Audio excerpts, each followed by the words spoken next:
I've always loved road trips. Something about the freedom of the open road, the quiet hum of the tires against the pavement, the anticipation of whatever might come next. But after what happened last summer, I never drive through the desert at night, because some places aren't meant to be found, and some roads, they don't lead anywhere you want to go. It was August, and I was driving from Los Angeles to Austin to visit my brother. I had taken this route before. Interstate 10, miles of open desert, barely anything in sight. So I wasn't worried. I left late in the afternoon, planning to stop for the night at a motel in El Paso before finishing the drive the next day. But somewhere along the way, I made a wrong turn, and that was my first mistake. It happened just after Sierra Blanca. I had pulled off the highway to get gas, my GPS lagging, my signal weak. I fueled up, grabbed a coffee, and when I got back in my car, the GPS suddenly rerouted, showing me a faster back road to El Paso. I took it without thinking, and within minutes, I realized something was wrong. The road was empty. No other cars. No street signs. Just an endless stretch of cracked asphalt, winding through the darkening desert. I figured I'd get back to the highway eventually, but after an hour, there was still nothing. Just the fading sun, the growing shadows, and the distant outline of mountains that never seemed to get closer. Then, my gas light came on. Panic crept in. I checked my phone. No service. The road was still straight, stretching endlessly into the fading light. Then, in the distance, a glow appeared. A gas station. I sighed in relief. It was a small, old-fashioned station, the kind with a single pump and a tiny convenience store. The neon sign buzzed faintly in the night. Last stop gas.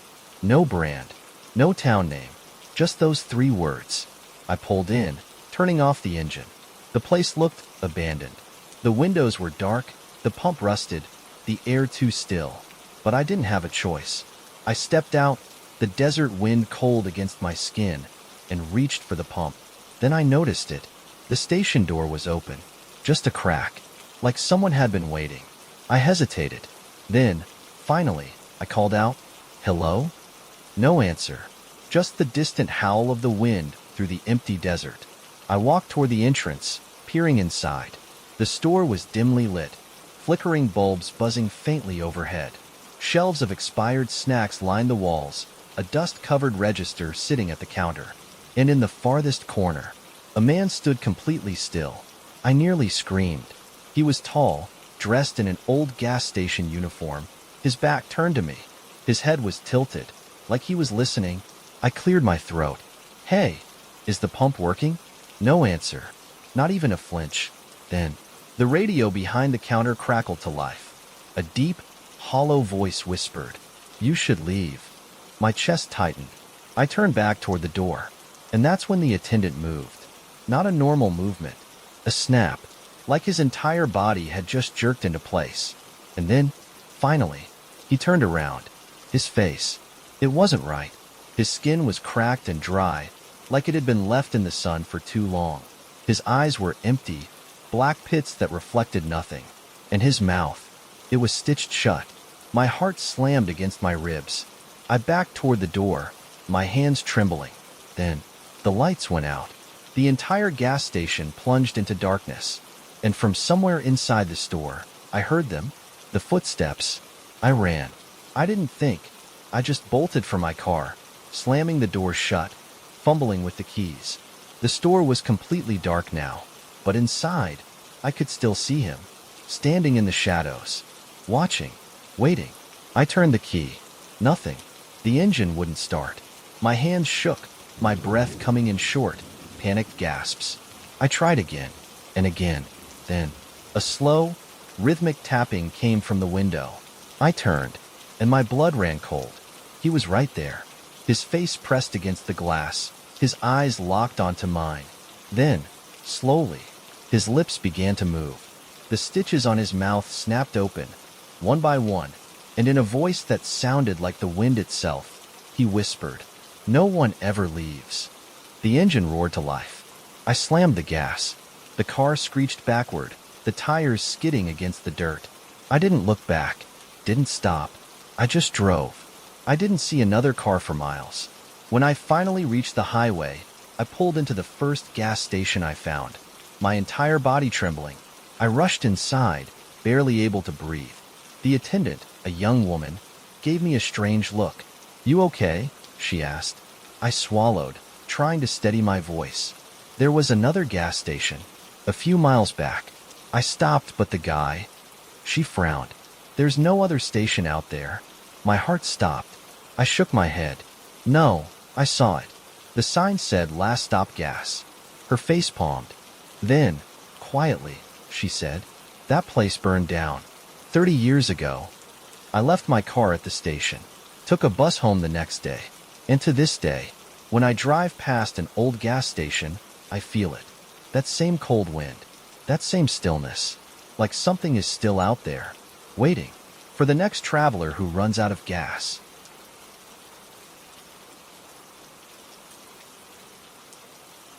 I've always loved road trips. The open road, the sense of freedom, the quiet hum of the engine. There's nothing quite like it. But after what happened to me last summer, I don't think I'll ever take one alone again, because I picked up a passenger. And it wasn't the person I thought it was. It was July of last year, and I was driving from Denver to Seattle. A long, winding trip through mountain roads, open highways, and stretches of wilderness where you could go miles without seeing another car.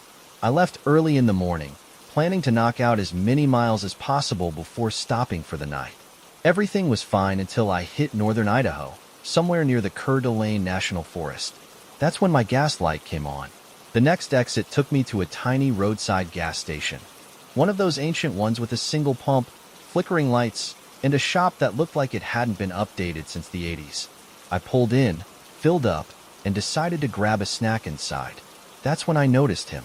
A young guy, maybe in his early 20s, standing near the entrance, shivering despite the heat. His clothes were dirty, his hair disheveled. He looked like he had been walking for miles. When I stepped out of my car, he turned to me and smiled, a little too wide. "Hey," he said, his voice hoarse. "Can I get a ride? Just to the next town?" Every instinct in my body screamed no, but I've always considered myself a good person. And besides, he looked harmless. "Where are you headed?" I asked. He hesitated. "Just a few miles up the road." I should have walked away, but instead, I nodded toward the car. "Hop in." The moment he sat in the passenger seat, I regretted it. Something about him felt off. Maybe it was the way he didn't buckle his seatbelt. Maybe it was how he stared straight ahead, barely blinking. Or maybe it was the way he smelled, like dirt and sweat and something else. Something rotting. We drove in silence for a few miles. Then, finally, I cleared my throat. "So, where are you from?" He smiled again, but this time, it wasn't friendly. It was knowing, like he knew something I didn't. "Oh," he whispered, "I'm from here." A chill ran down my spine. We were in the middle of nowhere. No houses, no signs of life, just endless trees. "You mean from Idaho?" I asked. He didn't respond, just kept smiling. I glanced at the GPS. No signal, no service, just a blank screen. That's when I saw it. The mile marker. The same one we had passed 10 minutes ago. My stomach dropped. We were going in circles, but that was impossible. I had been driving straight. I gripped the wheel, my breath quickening. I tried to laugh it off. "Guess my GPS is acting up." But he didn't laugh. Instead, he turned his head slowly, and in the calmest voice imaginable, he said, "Maybe you shouldn't have stopped." I slammed on the brakes. My hands shook as I turned to him, ready to tell him to get out, but he was already gone. The passenger seat was empty. The door had never opened, and yet, the seat was still warm. I hit the gas, my heart pounding. As I sped down the road, I saw it. A figure standing at the tree line.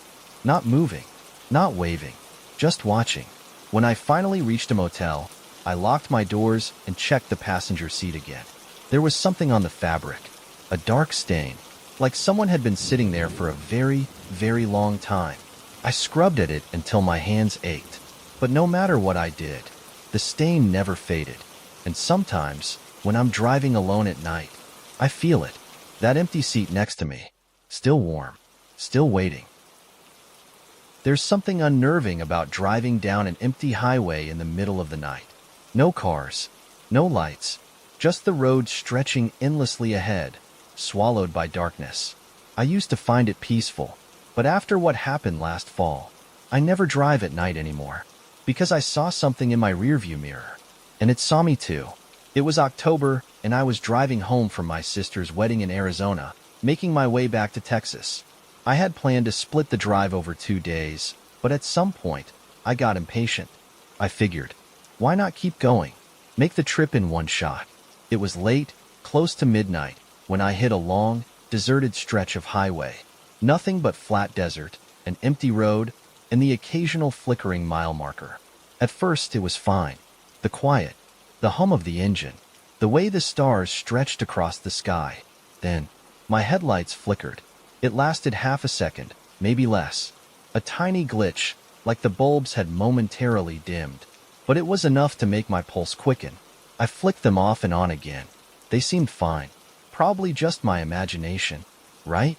Then, in my rearview mirror, I saw the car. At first, I thought it was just another driver. A pair of headlights in the distance, growing larger as they approached. I kept my speed steady, waiting for them to pass. But they didn't. They just hovered behind me, close enough that I could see the outline of their car. Except, there was no driver. I blinked, gripping the wheel tighter. Maybe it was the angle, or the glare. Maybe I just wasn't seeing right. I glanced away for a second, and when I looked back, the car was gone. A chill crept up my spine. I checked my mirrors. Nothing. Just the empty highway stretching behind me. I took a deep breath, forcing myself to relax. I was tired. My mind was playing tricks on me. That was the only explanation. I turned up the radio, trying to shake off the unease. But then, the lights came back. This time, they were closer. Too close. The glow filled my back window, illuminating the inside of my car. But something was wrong. The lights weren't headlights. They were too high, too wide apart. Like they were coming from something taller. Something that wasn't a car at all. I hit the gas. My heart pounded as I sped up, the desert blurring past my windows. The lights matched my speed. No matter how fast I went, they stayed right behind me, moving impossibly smooth, like they were gliding. Then, my radio cut out. The music fizzled into static, a deep, hollow noise filling the car. And beneath it, I heard something. A whisper, a voice, crackling through the speakers, saying, "Let me in." I slammed my hand against the dial, turning the radio off. The lights behind me flashed, once, twice, before vanishing again. I forced myself to keep driving, gripping the wheel so tight my fingers ached. I told myself I'd stop at the next gas station, get out, stretch, breathe. I just had to make it a few more miles. Then, I looked in the rearview mirror again, and someone was sitting in my back seat. My blood turned to ice. A shadowy figure, barely visible in the dim glow of my dashboard, was in the back seat of my car. Not moving, not breathing, just watching me. I didn't dare turn around, didn't blink, didn't breathe. Then, in a voice that wasn't mine, it whispered, "You should have stopped." I don't remember pulling over. I don't remember yanking the door open and stumbling into the road. But suddenly, I was standing in the headlights of my own car, my breath coming in sharp gasps. And when I looked inside, the back seat was empty. I stood there, shaking, my skin prickling with cold. The air around me felt too still, like something was waiting, watching. I forced myself to get back in, turn the key, and drive. And this time, I never looked in the mirror. Not once. By the time I reached the next gas station, the first streaks of morning light were breaking over the horizon. I parked, breathing hard, my pulse still racing. The attendant behind the counter gave me a weird look as I staggered inside. "Long night?" he asked. I nodded, my hands still trembling. Then, as I reached for my wallet, I noticed something that shouldn't have been there. A dark smudge on my passenger seat, like someone had been sitting there. And written, in the dust on my dashboard, were 3 words: "See you again." I took a bus home the next morning, and to this day, I never drive alone at night, because I know what I saw, and I know that somewhere, on some empty road, It's still out there, waiting for the next person who doesn't stop.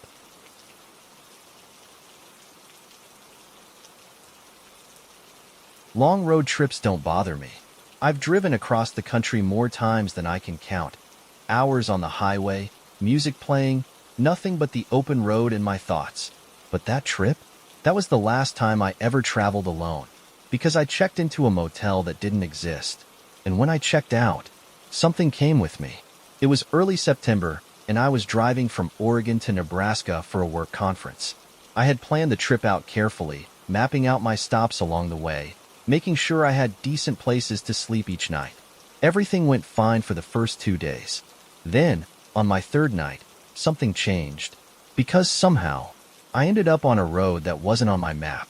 I should have noticed earlier. The sun had already dipped below the horizon, and I was getting tired. The last town had been a tiny place, just a gas station and a few scattered buildings.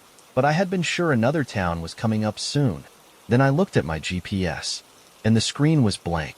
Just an empty stretch of road. No markers. No street names. Like I had driven off the map entirely. I checked my phone. No signal. The road ahead was narrow, twisting through thick trees, and for the first time, I realized I hadn't seen another car for almost an hour. That's when I saw it. A neon sign glowing in the darkness, just off the side of the road. Pine Grove Motel vacancy. I sighed in relief. I didn't care if it was a little rundown. As long as I had a bed, I'd be fine. I pulled into the small, cracked parking lot. The motel itself looked like something out of the 1960s. One story, faded yellow paint, doors lined up in a row beneath a flickering overhang. The lobby light was on, so I went inside. The moment I stepped in, I noticed something felt off. The air was stale, like the place hadn't been opened in years. The clerk behind the desk was an old man, his skin pale, his eyes strange. Too dark, too still. He barely looked at me as he slid a key across the counter. Room 6. Cash only, he muttered. I handed him a few bills, took the key, and stepped back outside. That's when I noticed it. The parking lot was empty. I had just pulled in. Where the hell was my car? I spun around, my heart hammering. The road outside the motel stretched into blackness. No headlights, no traffic. But my car, it was just gone. Like I had never driven there at all. A door creaked open behind me. I turned and saw room 6's door standing ajar. The key in my hand felt ice cold. I didn't want to go inside. I didn't want to be there at all. But I had nowhere else to go. The room was simple, like every cheap roadside motel. Bed, desk, bathroom, a single window. But something was wrong.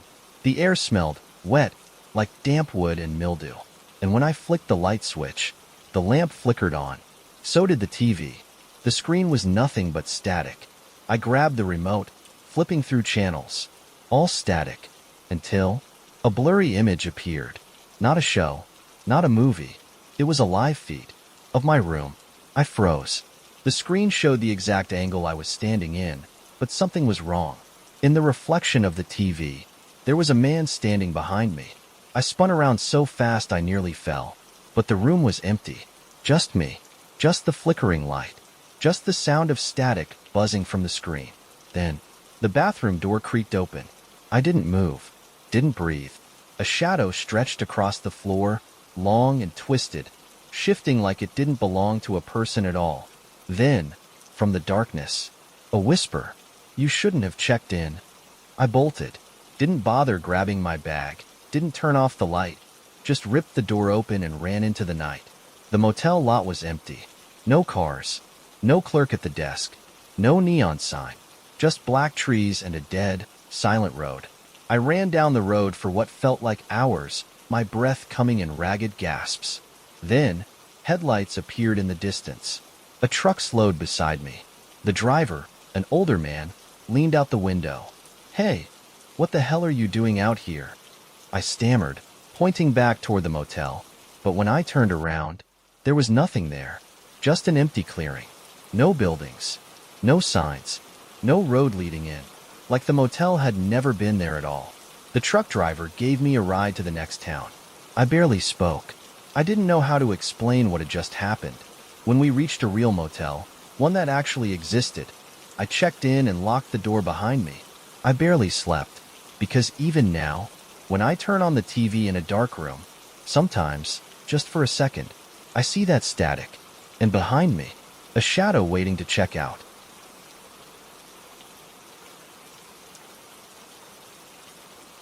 There's something about long road trips at night that makes the world feel different. The empty highways, the distant glow of small towns, the occasional headlights cutting through the darkness. I used to love it, but after what happened last summer, I don't drive at night anymore. Because I picked up a passenger, and they were never really there. It was June 2022, and I was driving from Chicago to Denver, a long, grueling solo trip. I had done it before, so I wasn't worried. I left at dawn, made good time, and planned to reach my motel before midnight. But somewhere in the endless stretch of Nebraska farmland, my GPS rerouted me. I didn't think much of it at first, but after an hour, I realized I hadn't seen another car in miles. The road had narrowed to a single lane through thick woods. The sun had set completely, and my headlights barely cut through the mist rolling across the pavement. Then I saw her, a woman, standing at the side of the road, half hidden in the shadows. She wore a thin white dress, her hair long and dark. She wasn't hitchhiking. She wasn't even looking at me. She was just standing there, waiting. I don't know why I stopped. Maybe it was instinct. Maybe it was exhaustion. Or maybe it was the way she slowly turned her head as I passed, her eyes locking onto mine through the windshield. I pulled over, rolled down the window. "Do you need a ride?" She didn't answer right away.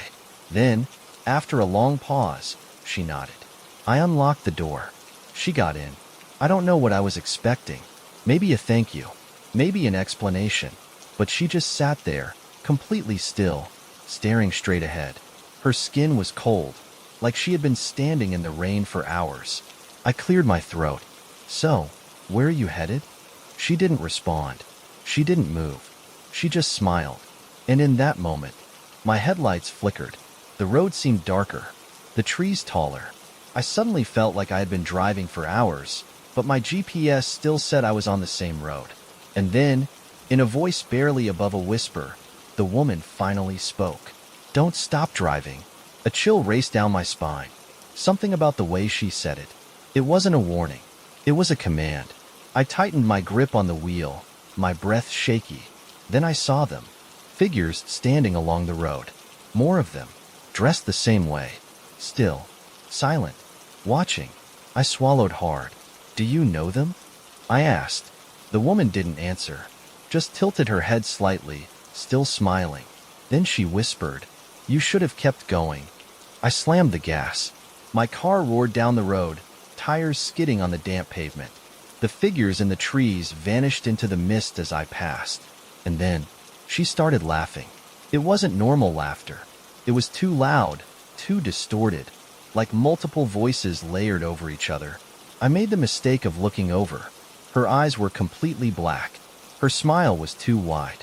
And her face, it was melting. I yanked the wheel, veering onto the shoulder. By the time I turned back, she was gone. The passenger seat was empty. The door had never opened. And yet, the seat was soaking wet, like someone had been sitting there in the rain. I didn't stop again until I reached a gas station near the highway. I parked under the bright lights, my hands shaking. The attendant behind the counter gave me a weird look as I stumbled inside. "You okay, man?" he asked. I nodded, trying to steady my breath. Then, just as I was about to pay, I noticed something. Something written on my fogged-up driver's side window. "See you again." I took a flight home, and to this day, I never drive alone at night, because I know what I saw, and I know that somewhere, on some empty road, she's still waiting.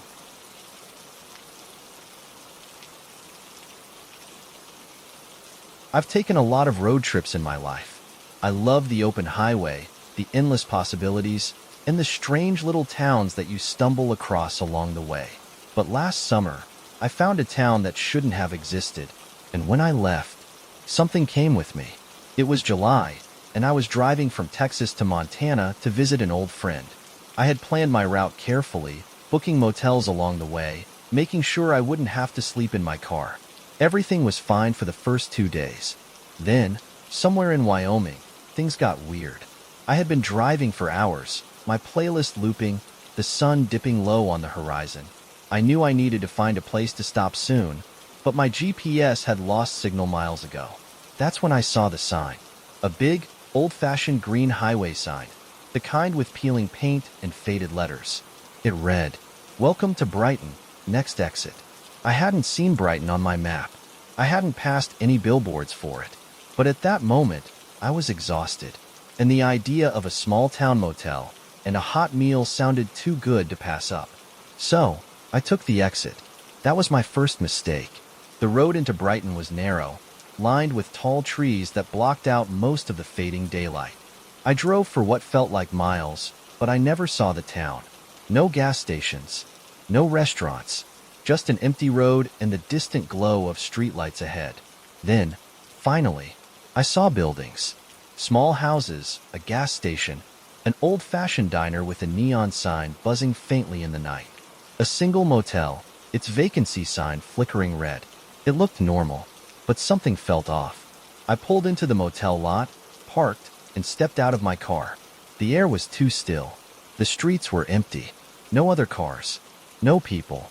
Just the distant hum of the motel's neon sign. I stepped inside. The clerk at the front desk was a middle-aged woman with glassy eyes and a stiff smile. She slid a key across the counter without asking my name. "You must be tired," she said. I hesitated. "Yeah, long drive." Her smile didn't waver. "Better get some rest." I felt my stomach tighten. Something about the way she said it, like it wasn't a suggestion. The room was basic. Old carpet, faded wallpaper, a small TV that only played static. I dropped my bag on the bed, exhaling slowly. I told myself I was just being paranoid. But then, as I went to close the curtains, I saw them, standing outside the motel, near the edge of the parking lot. At first, I thought they were people, but they weren't moving. There were 3 of them, standing perfectly still in the dim glow of the streetlights. Too tall, too thin. They stood at the very edge of the light, just beyond the motel's reach. Watching, waiting. I stepped back from the window, my heart hammering. Maybe they were just locals, messing with me. Maybe I was just tired. I sat on the bed, rubbing my temples. The TV buzzed softly, filling the silence with static. I didn't realize I had fallen asleep until I heard the knocking. It was slow, deliberate. A single knock, then another. It was coming from the closet. I sat up, my breath caught in my throat. The door was slightly open, just a crack, enough to see darkness inside. And then, something moved. I bolted for the door, my hands shaking as I fumbled with the lock. I threw it open, stepping into the cold night air. The parking lot was empty. The figures by the streetlight? Gone. But the closet door inside my room was wide open now. I didn't go back for my bag. I didn't check out. I just got in my car and floored it. I sped down the empty road, my headlights cutting through the darkness, my pulse hammering in my ears. I didn't stop until I hit the highway again. And when I did, the town was gone.